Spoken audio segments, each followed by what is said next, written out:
मेरी बच्ची को कमजोर है इसकी वजह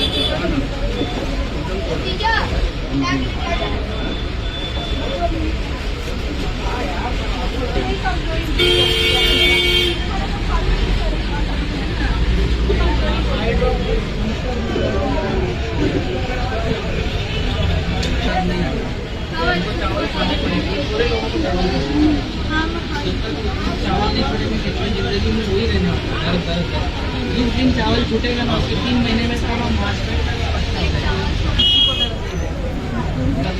गवर्नमेंट ने ऐसा आदेश कर दिया ना चावल राशन नहीं